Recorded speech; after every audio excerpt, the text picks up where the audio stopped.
And welcome to episode 28, I believe, It of, sure is, Tim.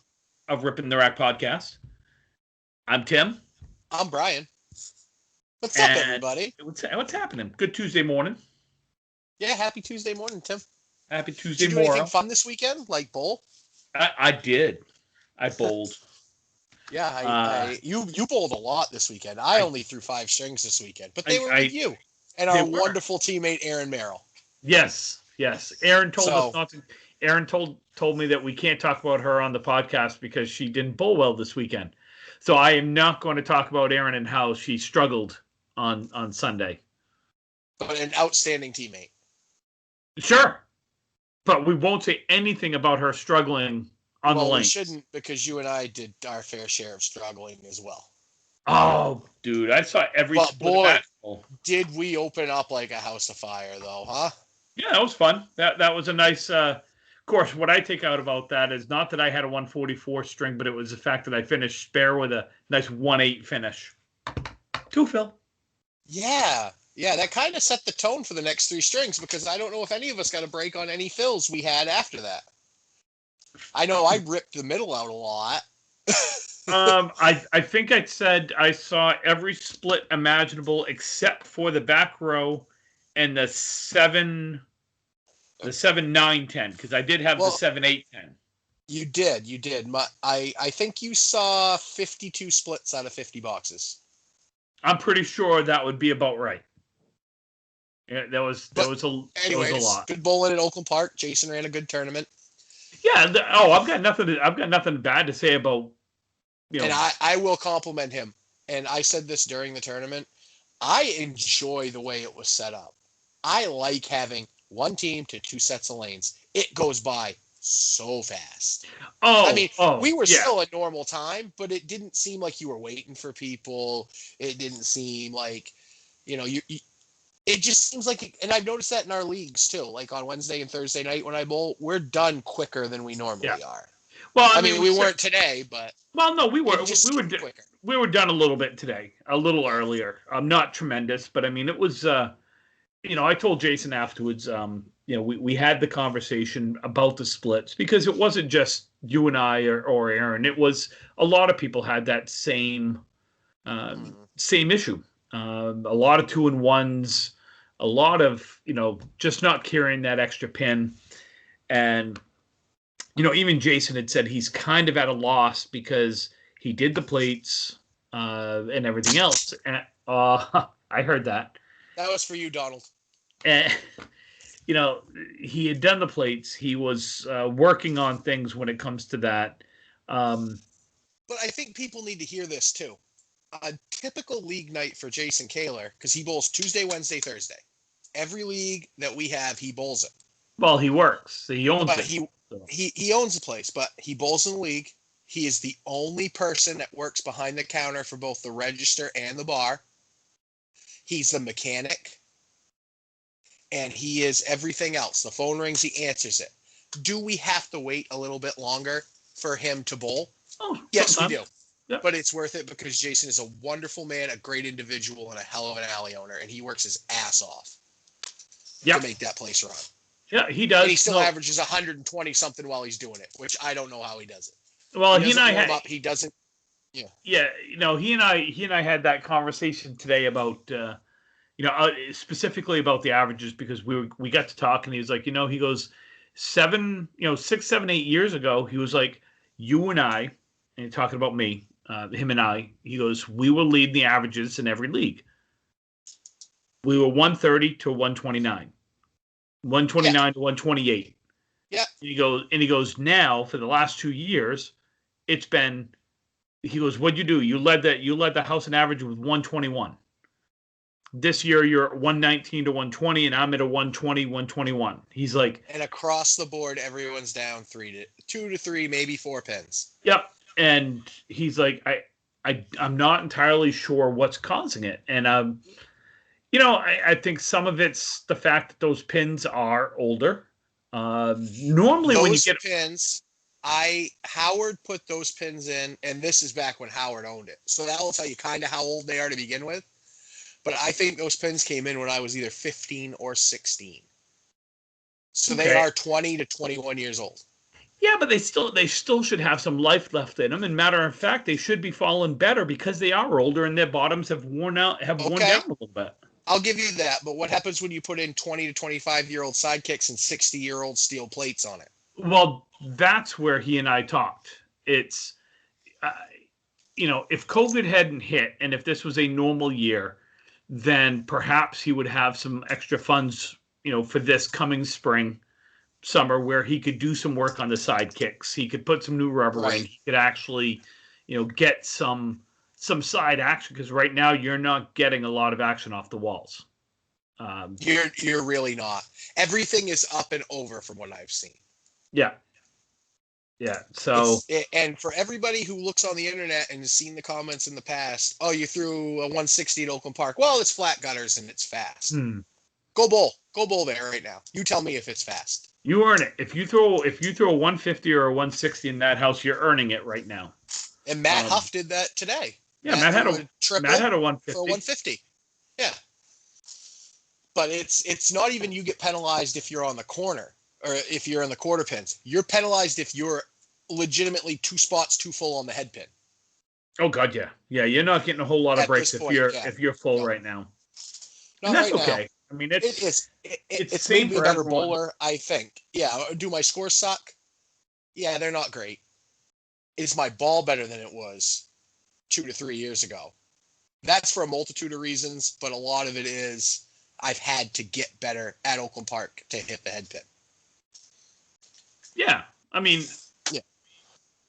I think that goes without saying that you've got to stay, or you've got to get better. Everybody's got to get better. I have to be better if I want to score better.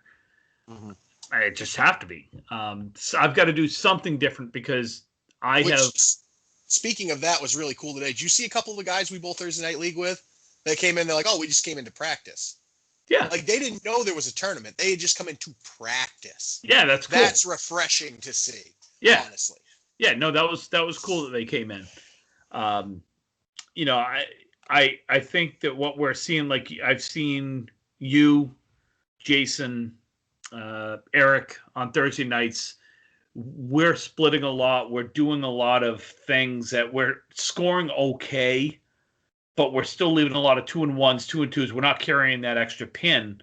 So trying to score, we're trying to save the string. That's what I feel like. I feel like sometimes we're in quicksand, where you throw a 2-1. All right, I got 9. Now you do the spread eagle, and then you chop a quarter, and now you got 3 and 2 for a 10, and you're like, oh Jesus! Like, you just always feel like you're trying to make up for the last box when you start splitting like that. Yeah. That's just how I feel. It's like quicksand. Once you start splitting, the harder you try not to split, the worse shit goes. Yeah. And can I go on record as I completely forgot what I was going to say? Okay. Shit. Oh, quicksand. Can I go on record as saying I really thought quicksand was going to be a hell of a lot more common? Based on all the cartoons I saw, Looney Tunes and DuckTales and stuff when I was a kid, I really thought quicksand would be a bigger part of my life. I did too. And I honestly thought road runners would be more prevalent in America but they're not. No, and I'm glad that quicksand's not prevalent in my life, but well, there's 2 types of quicksand in bowling, and I've always said this. There's the punching one, which I've talked about, and then there's the one you see at the Worlds every so often. And I'm not saying it doesn't happen to everyone, but it tends to happen to younger teams more. You have a 35-pin lead going into the let's call it the 3rd or 4th turn, 6, 7, or the 5 and 6, 7th and 8th box. Mm-hmm. And all of a sudden you're like, I missed a 9 drop, but we're up 30. And you're not really pushing. And all of a sudden you're down 15 with 3 boxes to go. And you're like, what happened? Quicksand. Yeah. Quicksand. Yeah. Been there, done that. A lot of people have. Yep. Don't like it. I mean, we weren't in quicksand in Fredericton that year. Lucky just took it. They threw 2 doubles in 8 boxes and just no, and it was funny that came up on my memories yesterday, the day before, something like that. My Facebook memories, and the really cool thing, and I didn't realize, was that was like a 3-pin match after 1. and it was only like a 15-pin match after 2 or something like that. Like, it was close. I kept score the whole match because that's what I do. I had to count the whole match because that's what I do. And we had 21 boxes left, and we were up 26 pins with 22 boxes to go. Okay. And then Pelletier threw a double. And then I can't remember who bowled the 2-hole for them that day. It was either Boudreaux or Bovair. And they went spare. And then Slinky came up and threw a double. So we were like, it was 6 marks in a row and our lead was gone.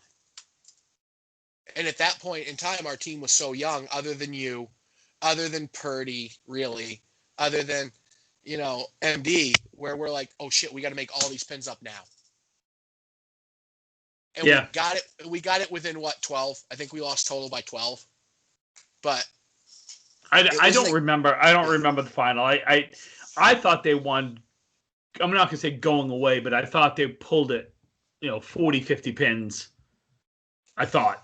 I can't remember if it was that many. We threw a couple meaningless marks in the end.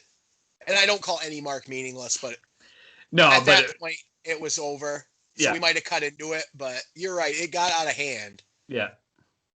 I think you and Purdy or you and Mark were bowling 4 or 5.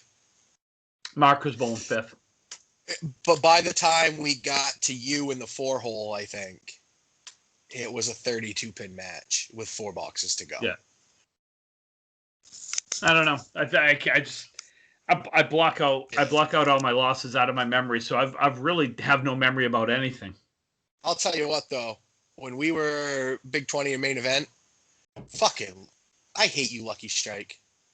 I've made the playoffs in 15 years of bowling the Worlds. I've made the playoffs 8 times, and 7 of them I've been knocked out by Lucky. You shouldn't have that happen. You should bowl better, Tim. You were on a lot of those teams. Wow.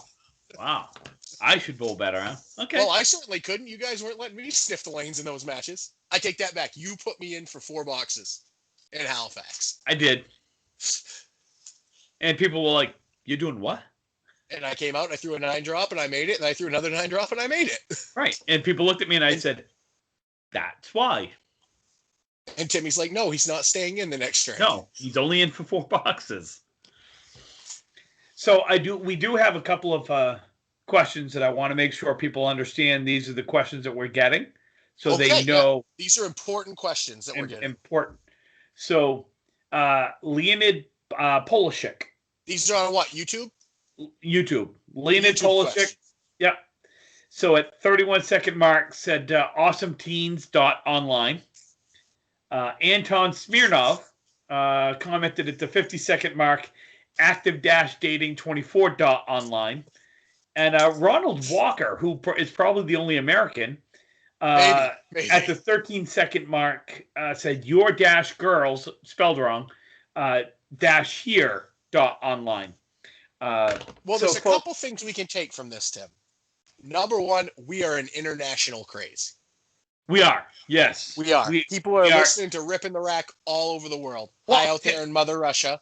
They are actually, though. I can see on the stats and stuff. Oh, that's true. Yeah, well, Canada, yes, that's Germany, worldwide. We have some folks in Germany. We do. That's awesome. We do. We have. They must be friends of the Materos. We have some folks in Japan. We do have some folks in Australia. We have some folks down in the African continent. I don't know quite where because I didn't bother to really take a look. My guess is those that are listening overseas are most likely either part of the Canadian forces or American forces that are stationed overseas from the Northeast that understand candlepin bowling. And we thank you for your service. Happy Veterans Day. That happened this week. So to all our veterans, Ripping the Rack would like to say thank you for your service on both countries. Canada, America, USA, wherever you may be. If you listen to the show and you're a veteran, we thank you for your service. And even if you're not a veteran and you know someone that's a veteran, we thank you for thanking them for their service. Yes. Thanks all around. Yes. Thanks, everybody. Everybody gets a thank. You get a thank you. But you no, get a really, thank guys, you. those are the questions we get. So please Yeah. send So some. please, I am imploring you to send questions. Pro Series playoffs. Congratulations, Jeff Surratt, on winning the Pro Series playoff yesterday. Jeff, congratulations. You haven't picked a bowling ball up in 8 months. Way to go, bud. Yeah, he texted me today, and you completely fucked my pick of Chris over. I picked Bovair, it's his house, and you just came in and you just shit in everyone's punch bowl like you always seem to do, Jeff. Yeah, pretty much. And he was not my pick to win. Well, you were your pick to win. I was my pick to win, and that did not happen. From what you said, you were lucky to get by Myrick. And not last week, you were giving me shit about not picking you. Well, no, you should have picked me. So how do we word this? I bowled like shit against Richie. And unfortunately, Richie is not 100%, and I didn't know this. Right. So I took advantage of a disabled Richie Myrick. And yes, you tried that once and Chip beat you, actively having heart failure. That's so you tried it once and it didn't work. So. Yeah, so I felt I'd try it again. So I came out against Richie. I bowled a huge, really probably one of the best strings I've had in a long time in the first string. I think it was a 115. Hey, congratulations on the new high single, bud. I hit the head pin exactly 3 times the entire string. That's it. That's how bad it was. And then in the second string, I hit the head pin twice. So it was a typical Thursday night. Oh my God. It didn't matter. I'm kidding, folks. He hits the head pin way more on Thursday. It doesn't get a lot more to show for it, but hits it. Oh my God. It was just, it didn't matter what I did. The ball was going by the head pin or it wasn't getting to the head pin. Next ball would go by the head pin. Did Baker have a full-on chubby watching you suck and knowing you were coming to bowl him? Or was he just like... Probably. So, second round, he saw you throw him by the head pin, and he just got a huge 6 to midnight on you. Yeah, he went 6 to midnight. And then he and I started our second round because I had to bowl Baker. And I come out, 9-pin drop, picket, strike, 9-pin drop. We won't say that I totally missed it, but I did keep it on the lane, and I had the 5-pin, and I think I threw it over by the 7-pin. It was great. Good effort. And then proceeded to go strike. And he comes off the lane and goes, "What the fuck are you doing?" And then realizes that he said it really loud. And he was laughing. It was like funny. Like, what the hell did to laugh at your despair, Tim? Holbrook laughs at you when you go double 1, 1, 2, and then throw a strike, and then Baker laughs at you for missing a 9 drop and throwing a whistle. He wasn't laughing at me for missing the 9 drop. He was just like, he was laughing at me because he just watched me bowl 2 strings where I could sniff the head pin, and all of a sudden I'm ripping the rack 5 straight times off the, in the 1-3 pocket or the 1-2 pocket, and the pins are flying. He's like, "Where the hell was this 5 minutes ago?" Like, well, that's like me today. You must have been like, "What the hell is going on in the first string?" Because I come out and I rip the middle out, surprise, and then I go 9-pin drop, 9-pin drop, 9-pin drop, 9-pin drop, and I make 3 of them, and you're like, "Who are you?" I got confused. You look like you do on Thursdays when I make a 2-pinner, and you're just like, you didn't chop the front out. Yeah. And then the back half appeared, and Tim came back to normal. Proceeded to miss the head pin. I went miss the head pin, and then punch for a smooth 40-something half. He had a 3-pin lead. He went 142. I was 139. And then 139 with a 42 back half? Was it 42? No, I had a 48 back half. 48, and you had a 130. 139. What?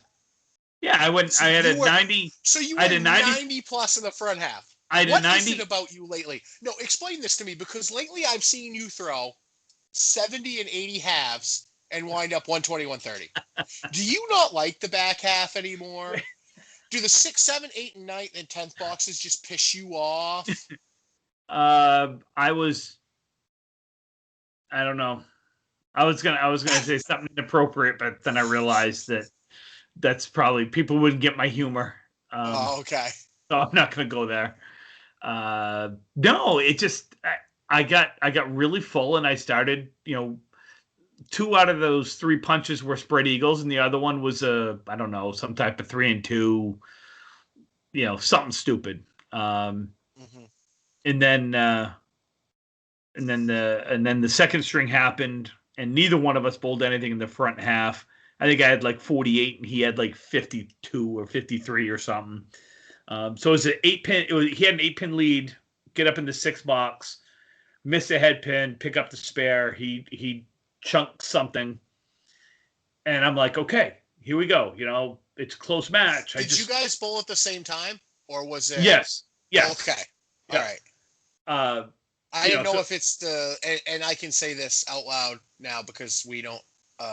Well, I don't know if the association has changed or not yet, but why don't we go back to like it was in the association where you bowl in the final, you bowl 10 uninterrupted strings? Let's talk about that in just a sec. Okay, yeah, but that's just what I was saying. Yeah. Yeah, I'll finish this. So we did have, we bowled 5 boxes, sat down, and then the next two got up, bowled 5 boxes and sat down. Okay. And then we get up.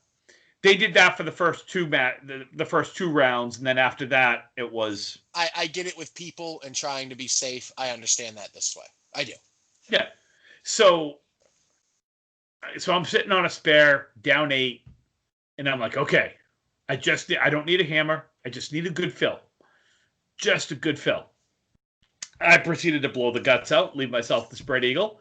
He proceeds to absolutely rip a piss missile at me, which you knew was coming. It's Baker. You know he's going to throw a hammer. If it's in the 10th and you punch the eagle, it's almost offensive if he doesn't throw a hammer at you. Pretty much. And so he rips a hammer, and I'm like, okay, well, that was not fun.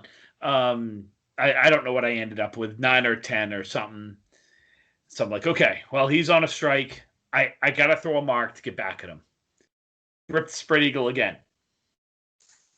Tim's now cheering for joy. Did you watch Brian Amansky's back-to-back AAU punch special video before this? Yeah, pretty much. Sorry for those that don't get that reference. I'll explain it later. But it ended up coming down to like the last box, and I basically looked and I said, okay, if Baker gets a 1 box and I throw a triple, I can win. Nice. So I looked at Baker and I said, hey, look, if you throw a 1 box, I'll throw first, and I'm going to throw a strike, and then I want you to just rip the 7-pin, just to give me a little bit of hope. But in order for that to work, you would have to push your button after you hit the 7, and then you would have to go again. No, it does. It's automatic resets. Okay. So he just kind of looked at me and gave me the Baker, what the fuck are you talking about type look. Okay, well, it's just Tim being an idiot. And I ripped an 8-pin drop, which was great. And he got more than one, and I said, well, this sucks. So no, it was okay. It was good. I mean, I went to, I don't know what I bowled. It wasn't much, 240. Can't win with. But you made the playoffs, Tim. Playoffs. You made the playoffs. I did. I think with stuff like that, and we can get into this now a little bit, maybe. I'm spoiled from when I was a kid, and I watched the Maine State Finals. And after the first, I don't even know if it was after the first round. It might have been the first round, but you bowled 10 strings against somebody, and it was 5 boxes, switch lanes, 5 boxes, switch lanes, switch lanes, start a string, 5 boxes, switch. Like it was just go, yeah. go. That's how it always used to be. Yeah, and now I see these guys. It's like, all right, well, you guys, and then this other match too. I don't know why. And a part of me is like, well, that might be better for quality-wise. You might get bigger string. Guys are more rested. I don't know. Russ Neely went 1485 bowling in the elimination that way. Bowling 5 boxes, switch 5 boxes, switch 5 boxes. Though, if you get in a rhythm and you can just keep going. Oh, it's fantastic! It's fantastic. It's tiring. It's really tiring to throw. But is it though when you're in that type of rhythm? Yes, it if is. You're bowling 1485. Is it tiring? Or are you just on autopilot and hitting anything that moves? No, it's still tiring. Because my biggest 10 is like 1250, 1260. And I'll tell you what, I wasn't as tired after as I thought. And I know it's not a great score. I mean, it's good. It is. But it's not super up there. But I just felt like there was three strings there where I didn't have to think at all. I just picked the ball up, stood where I was supposed to stand, and I hit anything that moved. No, I mean, I used to get tired. It didn't matter how good I bowled or how bad I bowled. 10 strings is 10 strings. And if you're bowling it all together, it's tiring. Right. I've never bowled all of it together like that. So yeah, it sucks. But that's the way the eliminations used to be. I don't know if I could do it now. I mean, I really don't. I don't know if I'm in the shape where I could do it now. Tim, I mean, you're almost 50. You got two bad knees and you got a bad back. So what are you saying? No, I say that lovingly. Like, no, of course you couldn't. Could I do it right now? No, I'm 35. I've had a knee surgery and my back is shot from carrying around a much larger front than it is now for so long. But I don't know if I could do it now, and I'm 35. Like, it's tough. No, it is. It ain't easy. no. But they did let yesterday in the Pro Series playoffs after the second round when it was the Elite Eight.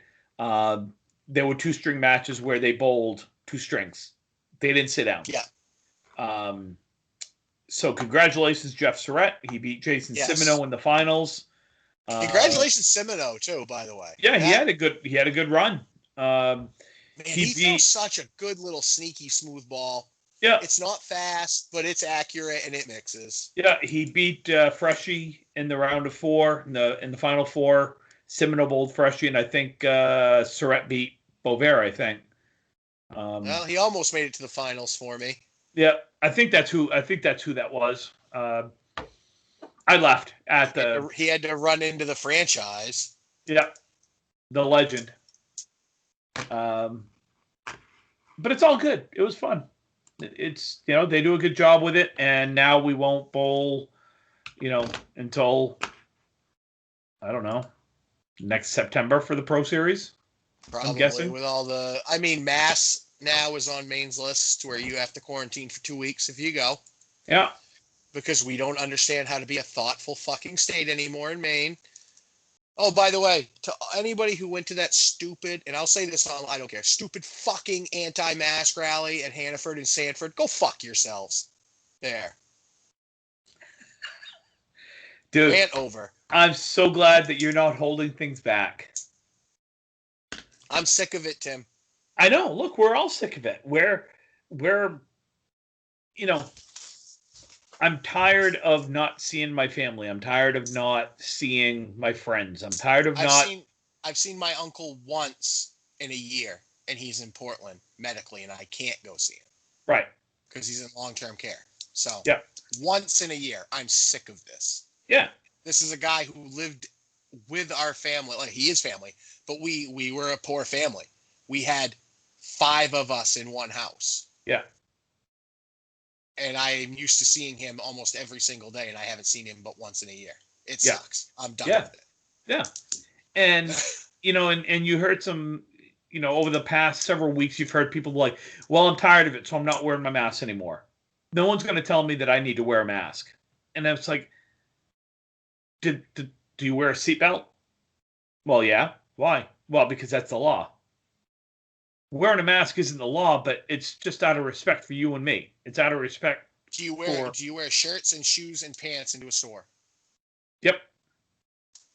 No shirt, no shoes, no mask, no service. It sucks that we're getting there, but this is, and I saw an interesting article about this, and this can be applied to everything in life, I feel, and I'll leave it at this. You take a look at a shopping center and you take a look at the cart corral.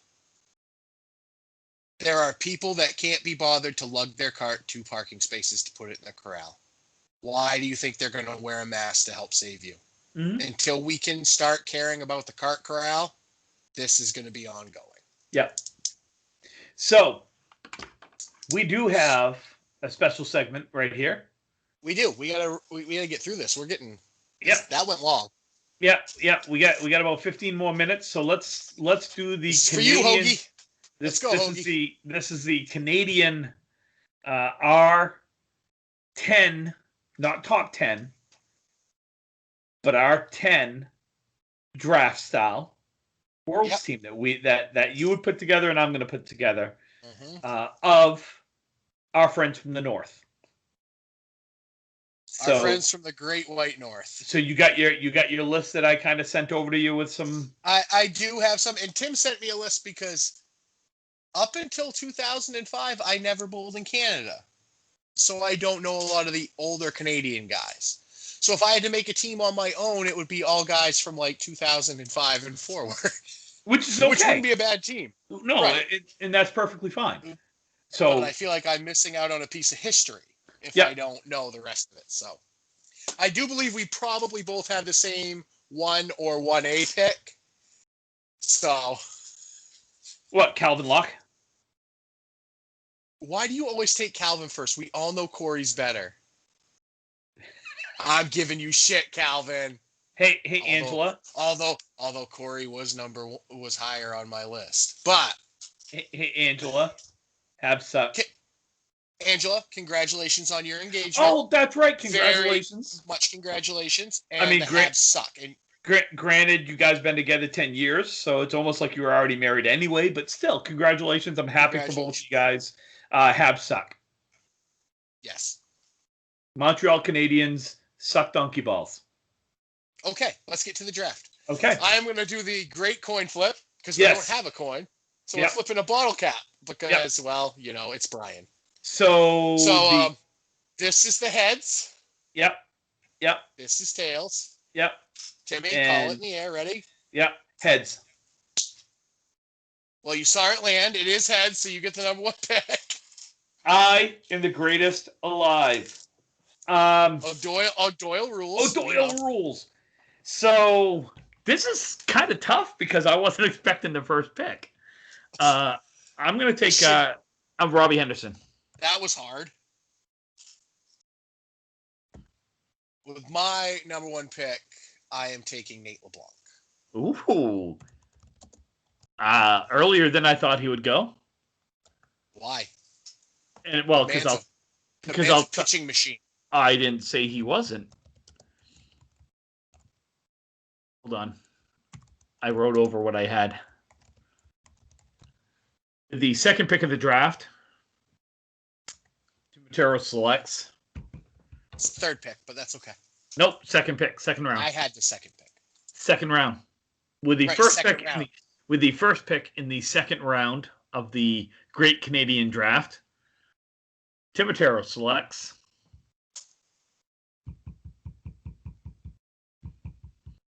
oh my God, this is tough because there's a couple of different people here. Tony LeBlanc. Thanks for taking my pick, Tim. Appreciate that, bud. You're welcome, buddy. All right, Brian is on the clock with the second pick in the second round. Brian Athern selects Chris Hollett.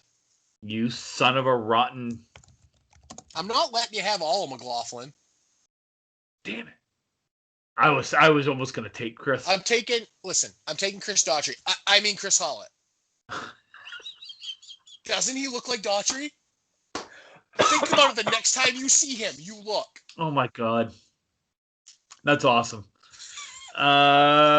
With the first pick of the third round, Timotero selects Kansas Snow.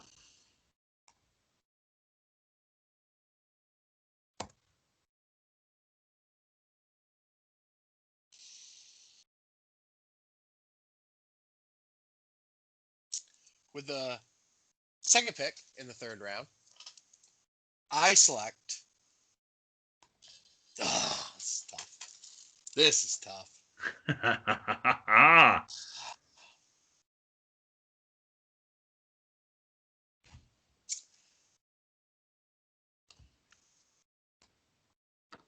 Sometime today, Junior.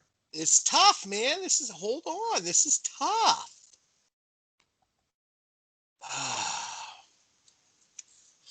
Corey Smith. Oh, my God. You went early with Corey. You got to get the good ones early, son. Oh, okay.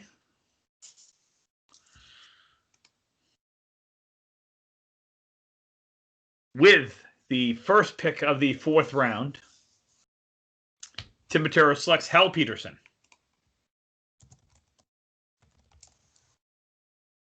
I'm going to sound really bad about this, but I'm sure Hal's a great pick, but I've never seen him bowl, so I couldn't tell you. I've heard the name numerous times, but I'm super young, and that's how I'm going to build my team probably. I'll take Calvin. Man, you are so going to get smoked. Maybe. Who knows? Of course, I was going to choose Calvin next, but I won't now.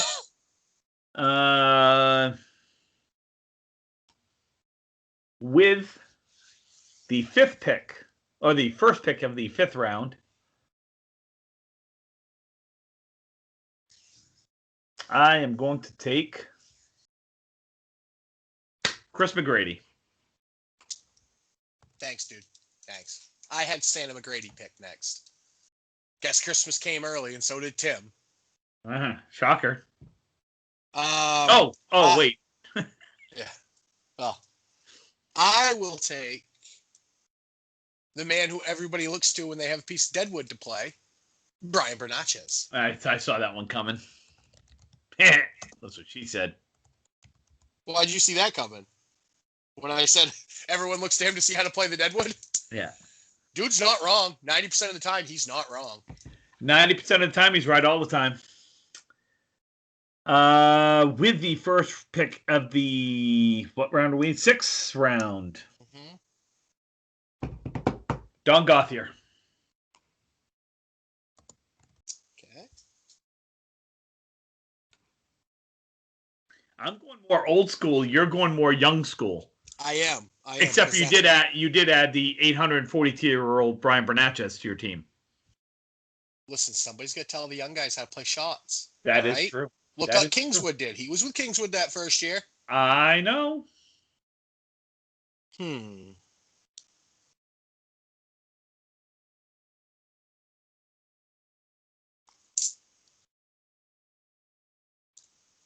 Everybody should have some intimidation on their team. So I am going to take the Blue Canoe, Scott Estabrooks. The Blue Canoe. You never heard that thing with him? So no. he used to have blue Dexters, and they're size 14, I believe. And he says, if you don't make this shot, I'm going to put the Blue Canoe up your ass. Oh, Jesus. Okay. Calvin, so what are we on? Put mine together, Tim. Not only based on bowling ability, but I think this would be a good, cohesive unit. Because I mean, it's hard to make a non-cohesive unit because Canadians are so fucking nice, eh? Hey. But I think this would be good. They either won't talk to each other or they'll all be friends. With the first pick of the 7th round, I'm going to be living La Vida Loca. I'm taking Ricky Martin. Living La Vida Loca. You know what I like about Ricky Martin?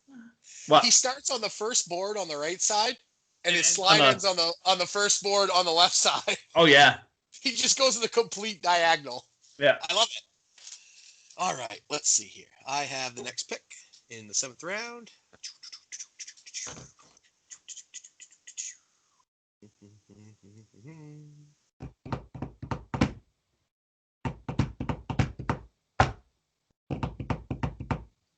And by the way, as you're thinking, I will say this for all 7 fans that are listening. Yes, we know we are going to miss some Canadians in this. Oh, so much. So much.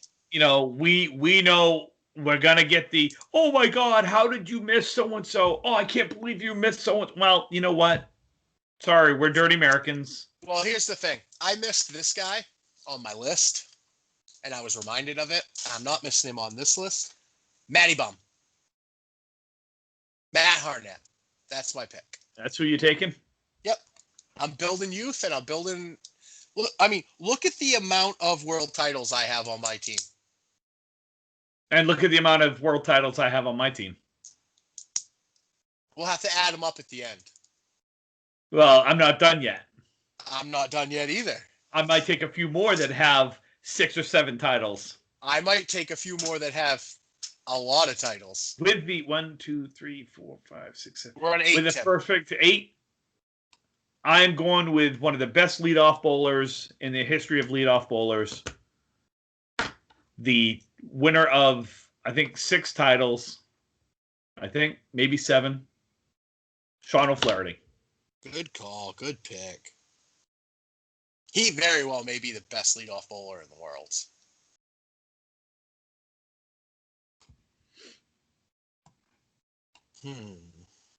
Oh my God, I can't. Oh, I forgot him. Ooh, okay. I think I know who I'm taking next because I know you're not taking him.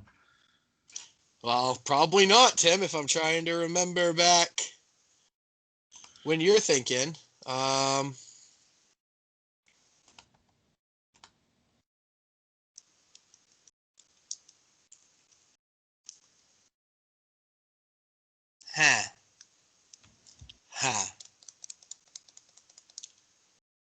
How do I want to do this? Do I want to go youth? Do I want to go age? Do I want to go... I mean, the majority of my team is kind of Kingswood right now. A little bit. And I'm looking and I'm going, God, there's like 3 more people I could take, but they're all on Kingswood. Which isn't a bad thing. Isn't a bad thing. I have my last 2 picks already in my head. So. I think I know who your 10th pick is. Oh, probably you do. I bet. You know what? I'm going to keep my team as intimidating as possible. Okay. While adding some age to it. Okay. And I am going to go... Now, I didn't see him bowl in his prime, but I've heard really cool things. And I got him taking him, too, because he's a cool dude. I'm taking the Boogeyman. Dennis Best. The Boogeyman. He's coming to get you. All right. But, I mean, no, Boogie back in the day could go, from what I hear. Oh, no, he was a good bowler. Yeah. Very good bowler. Snozzy's told me stories. I didn't understand a lot of them, because you don't understand a lot of Snozzy when it gets to be the 3rd match of the Worlds. But he's told me he's really good. And I believe Snoz. In Snoz we trust. So I've got the 9th pick, or the first round of the 9th. By the way, I'm looking at this list you sent over, and there's no Snozzy on that list. Because I forgot him. Sorry, Snoz. I don't know if he listens. I don't know if he understands what podcasts are. Oh, I need some youth on this team, don't I? Because everyone I have is 832 years old, except for Sean.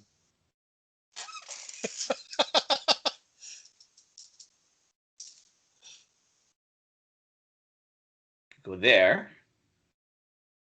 I could go there.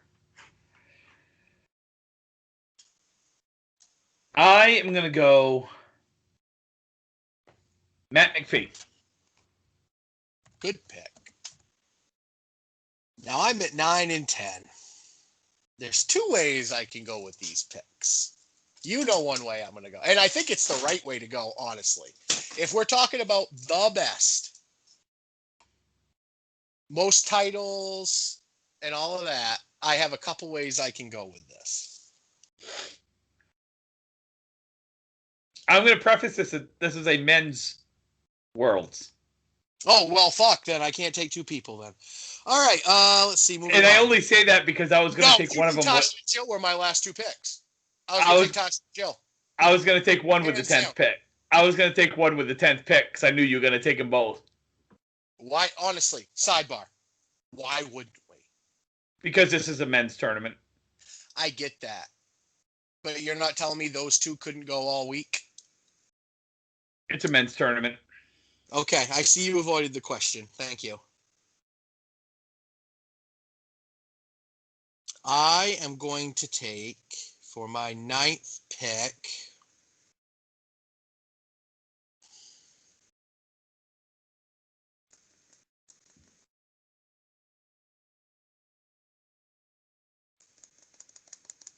I think you made a mistake on this list, by the way, unless there's 2 people with that name. But I did.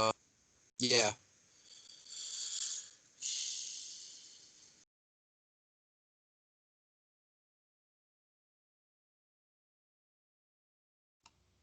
Did you take Kenny Hopper yet?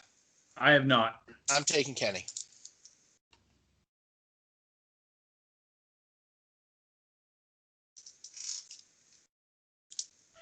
On that first Worlds team that won it. So this is tough for me right here because we're on our last pick. We are. And there are some really, really good bowlers that are going to be left off. Yes, there are. I'm taking Joe Wood. You said I couldn't. Oh, and you listen to me? You're an asshole. No, I'm not taking. Okay, no women. Sorry, Jill and Tasha. Just so you guys know, I would have picked you 9 and 10.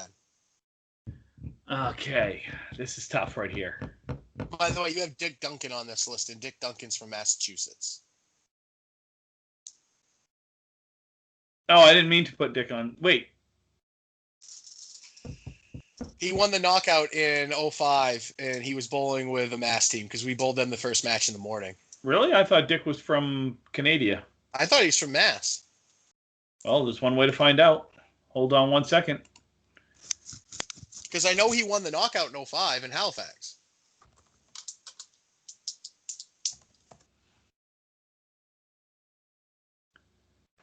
And there are people screaming at their radio right now that I'm wrong or right.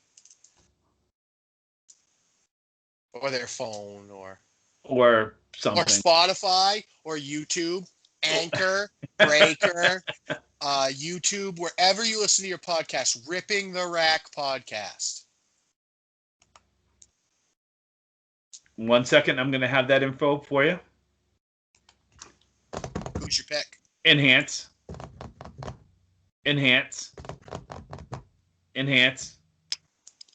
Hold on.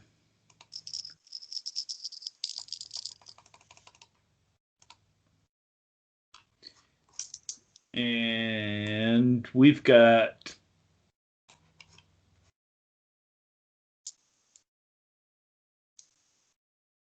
okay. Take Dick Duncan off there. I thought he was the old Canadian. That's fine. Okay. Let's see. You know, this is tough. 10th. That the last pick. I am going to go with.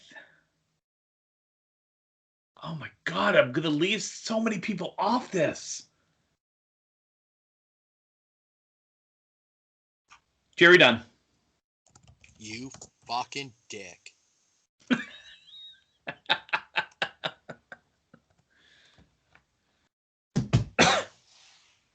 I struggle with that one only because there are so many bowlers that I've left off, but that's okay because I like my team here.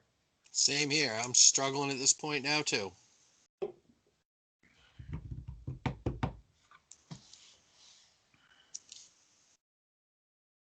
Why not? We'll put some more youth on the team.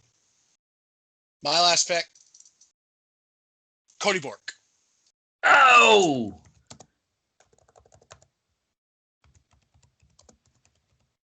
Cody Borke. Cody Borky. Morning, Cody. Morning, guys. Go fuck yourself, Cody. God, that was so funny. Wow. So Brian has Nate LeBlanc, Chris Hollett, Corey Smith, Calvin Locke, Brian Bernatchez, Scott Estabrook, Matty Bum, The Boogeyman, Kenny Hopper, Cody Bork. Tim has Robbie Henderson, Tony LeBlanc, Kansas Snow, Hal Peterson, Chris McGrady, Don Gauthier, Ricky Martin, Sean O'Flaherty, Matt McPhee, Jerry Dunn. Hell of a match. Who are you putting up? Who's your first bowler? We'll do that real quick. Oh, first bowler? Corey Smith. I'm going Sean O'Flaherty, leading off.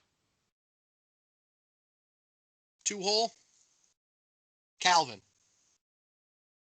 I got 2-hole Kansas Snow.